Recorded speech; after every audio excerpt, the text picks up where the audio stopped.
E uma outra coisa, eu não entendo por que as sinaleiras, na minha concepção, posso estar errado, né? Daqui a pouco o senhor tem um argumento técnico aí. Mas depois da meia-noite, por que não fica tudo amarelo? Aqui na Hamburgo nós temos a lei que foi ainda apresentada e depois sancionada pelo então vereador Serjão, que hoje já é falecido, mas que era um amigo que eu tinha muito grande. E eu ajudei ele a construir essa legislação dentro dos parâmetros legais, e ela existe desde 2012. Quando eu assumi, foi ele que me indicou, inclusive, eu acho que eu tenho que referenciar isso, foi ele que me indicou para diretor de trânsito, pelo currículo que eu tinha, pela afinidade que a gente tinha, pelo conhecimento que a gente tinha, ele me indicou na época. E ele me cobrava muito. Quando é que vai botar? Ele falava meio forte, né? Quando é que vai botar o sinal amarelo, não sei o que e tal. Eu disse, não, vamos estudar. A legislação prevê isso, tá? Tu pode botar amarelo piscante. Só que tem uma coisa, tem que ter muitos cuidados, né? Muitos são os lugares em que tu bota e dá acidente. Por quê? Porque o ângulo de visibilidade não é favorável, quando tu vê que já está em cima, o cara não vê o outro. Então, o que eu fiz naquela oportunidade? Com um certo receio, não tem dúvida que foi com um certo receio.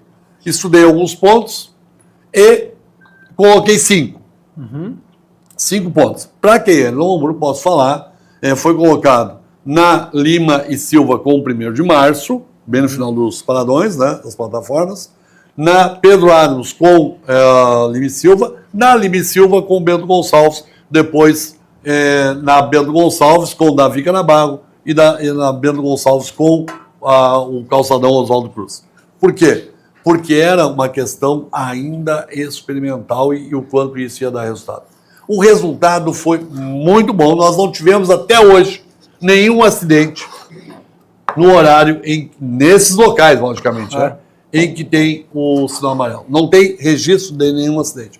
Só tem uma coisa, por que tu botou, a lei é das 11 às 5. Raimundo, por que tu botou das 11h30, 23h30 às 5? Porque eu quis evitar, e acho que foi uma medida prudente, o transporte coletivo. Como o transporte coletivo nosso circula na área central desses pontos até por volta de 23h15, eu botei 23h30, ela automaticamente fica no amarelo piscante e vai até às 5 horas da manhã, porque 5h15 já tem transporte coletivo rodando. Aí, com o tempo, nós percebendo que deu certo, que a coisa fluiu, vamos estudar mais alguns pontos. Botamos a Joaquim Nabuco, da Joaquim Pedro Soares, até lá na cidade de Atlântida, que é na Catedral. Quando nós colocamos o semáforo na Cristóvão Colombo, também colocamos amarelo piscante. Cristóvão Colombo com as Nações Unidas. Lá também é amarelo piscante, às 23h30. E quando... lá muito mais por uma questão de ser local ermo, né? Local de risco. É ruim, né? Muito. Mas aí colocamos também, no mesmo dia, no dia 5 de setembro de 2022, nós colocamos na rotatória do Pio 12, aonde entrou nesse mesmo dia, entrou também o controlador eletrônico de velocidade e semáforo. Para que as pessoas não pudessem justificar avançar o sinal na madrugada em razão, e eu concordo, ali são vários obstáculos, né? Pilares e tudo mais, convergência de vias, a gente diz que é confluência de vias, né? Então, entre 23h30 e 5 da manhã, ali é amarelo. Ou seja, se o cara avançar o sinal, não vai ter problema. Só a velocidade. Só a velocidade. Porque a velocidade não tinha como. Uma coisa interessante ali é a questão da velocidade. O pessoal nos questiona muito por que é 50 km por hora e por que lá na Guia Lopes é 60. Se tu analisar, lá da Guia Lopes, tá? Aqui, né? Aqui bem pertinho, não é na sinaleira, não é no semáforo. E ali a finalidade é exatamente reduzir velocidade, que nós temos uma rotatória logo mais na frente, e também está associado o sistema, eu não sei se está já associado, mas era essa a finalidade, associar as câmeras de monitoramento e cercamento eletrônico. Então, reduzir velocidade, tudo isso facilita na observação do veículo. Mas a via permite isso, 60 km por hora.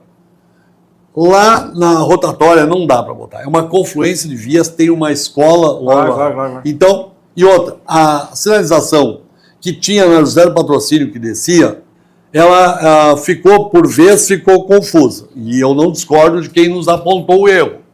Não é erro, mas a não observância. Sim. Tinha lá em cima, né, que era antiga Comoto, logo abaixo tinha uma placa de 60 km por hora.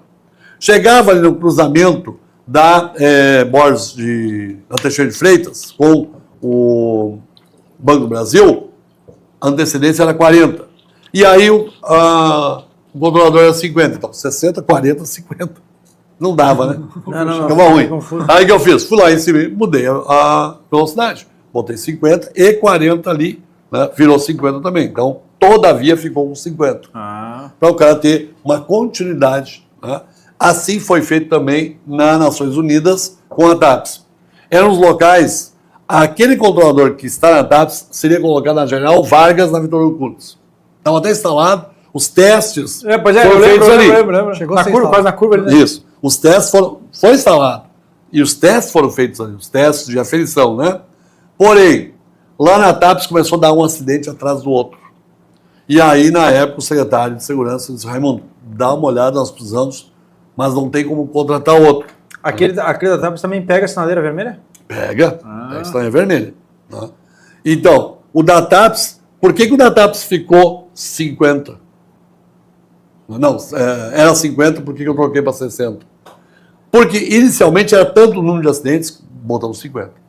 Mas a gente também não é alheio à observação, a gente continua monitorando. E a gente começou a monitorar e viu que os acidentes não estavam mais ocorrendo. E aí o que a gente fez? Colocou aumentou. 60. Por quê? Porque era 60, 50 e voltava para 60. Então ficava desconecto.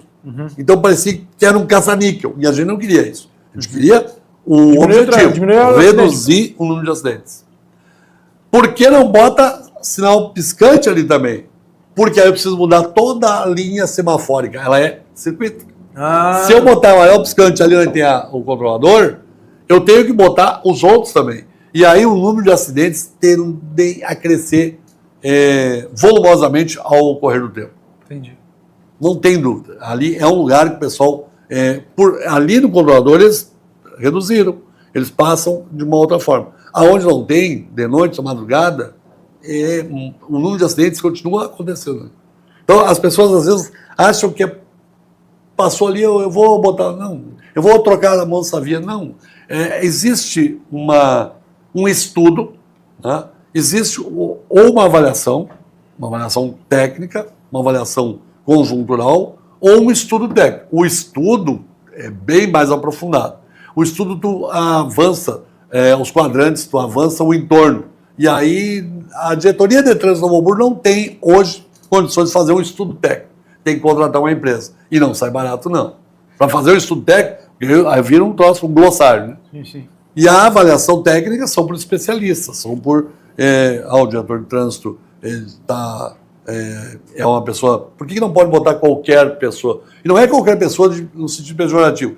É pessoa que não tenha conhecimento algum sobre o trânsito. Sim, porque a minha percepção do cidadão é mas a minha tecnicidade tem que ser outra. Sim. É isso.